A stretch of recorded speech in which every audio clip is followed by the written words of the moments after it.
Hello, welcome to Sound and Fury Book Reviews. As usual, I am Tina. Today I'm doing a book review of Dark Theory by Wick Weckler.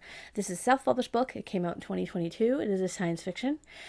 So I'm reviewing this book for the SPSFC3, which is the self-published science fiction competition. This book is one of our quarter-finalists in our team book invasion, so I'm going to create a little ranking at the end of the book, as I've done with the other two books that I've reviewed for the competition so far. This is the third of four, so I have one more coming out in January for you. So, long enough to be almost 3 books. Dark Theory is a great book to take on vacation if you can only bring one novel. What is it about? A robot yearns to remember, a thief struggles to forget, a galaxy on the verge of collapse. On the fringe of a broken civilization, a robot awakens with no memories and only one directive, find his creator. But in the village of Korth, Bisho finds only radioactive pestilence, famine, and Mireille, a tormented thief with dreams of retiring after her final score. Meanwhile, the fiefdom is plunged deeper into chaos when a new warlord seizes control, recasting serfs as refugees and leaving derelict robot peasants in his wake. With a shared interest in survival, Beecher and Miri team up to pull off an impossible castle heist, steal a single flake of dark matter, the world's most valuable and mysterious ore. But as they trek through the feudal wasteland in search of answers, they realize the true extent of the chaos surrounding them. The stars are disappearing from the sky, and the entire big galaxy is unraveling. As he uncovers his origins, Beecher discovers he may be the key to salvation of the cosmos, or its destruction. Time, space, and loyalty become relative as he learns the real reason he was created. Now, I'm having a bit of trouble with this one. I don't like giving less than glowing reviews of self-published books, but A, it's a competition, and B, I found myself really struggling to get through this book.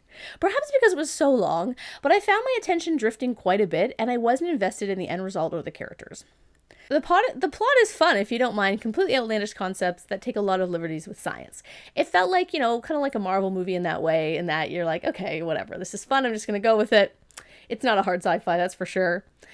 And the way the story unfolds ensures that you're never sure where it's going or what is going to happen. That was really fun. I definitely wasn't sure kind of like where they would go next.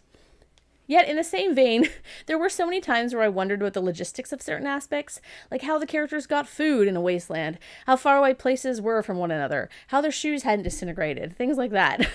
The story also meanders quite a bit. While I thought how the characters were brought together in various ways and the detours they made along the way made sense, it also gave a story a bit of like a small world feeling that made me wonder whether the population of this world was like 50 people. Like, what are the chances of one character running into another character half a world from home in a dark alley, for example? These sort of coincidences happen quite a bit, to the extent where I was kind of like, well, that's a bit convenient. The characters were good, they had a tenuous team dynamic that did take a realistic amount of time to develop, and they each had their own quirks and backstories to overcome that gave them depth. Unfortunately, I found the villain a little bit surface level until the very end, so I wasn't really sure what his deal was, and therefore I wasn't really worried about him. I liked Ribcage the best of all, as I love a snarky little kid character who actually acts her age. But in terms of like a subjective reading of the characters, I didn't really like any of them. I found Aram to be insufferable and quite stupid. Something that should have been obvious to anyone with working eyes was an unnecessary twist in the book that took up a lot of time that could have just been like cut out. Galliero was sexist and pedantic, I couldn't stand him, and Miri's doom and gloom snark got old fast, as there was nothing sympathetic about her for quite some time. One character's death near the start also managed to bring in both fridging and barrier gaze in the same instance. And I was like, okay. I also found Beatro's constant existential quandaries tiresome, but AI consciousness is not a trope I'm like super into, so that's also like kind of on me.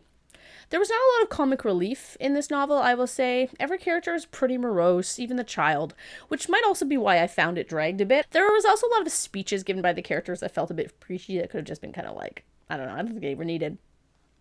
The world building, though, I will say, is by far the best thing about this novel. It's really good. It's really extensive. I love a post-apocalyptic or recovering apocalypse novel with ancient technology that no one really knows how to recreate, but they still live alongside. Rather than going too far into the pastoral to make it almost a fantasy, this book is fully situated in a sci-fi realm. I can't stress how much I really enjoyed this part. This is why I voted for it to continue in the competition, because I really liked the setup of the novel. I enjoyed the various factions and pockets of different civilization that filled the world, too. I also liked how we were given hints as to what happened, but we aren't entirely sure how the Earth got so bad.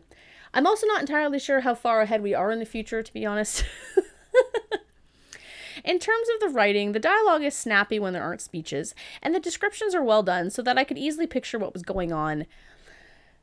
But there was a lot of repetition in this novel. There were dozens and dozens of lines, explanations, and descriptions that could have just been cut. Some of this repetition involved describing actions that were implied by the dialogue or just said in a different way.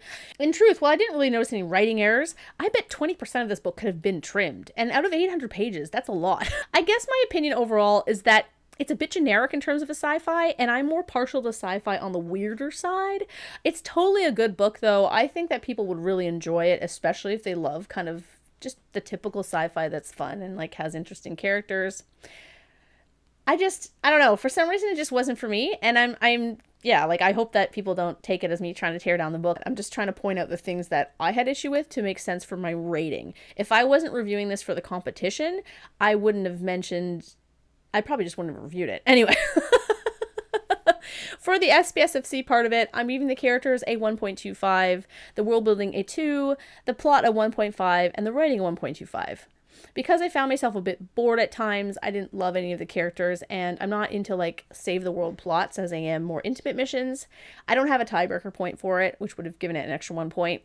So while I think it's a solid sci-fi, it just didn't excite me, so I'm giving it 6 out of 10. As I said, I don't think this is a bad book at all, but it's a competition I have to be a bit tougher, so yeah.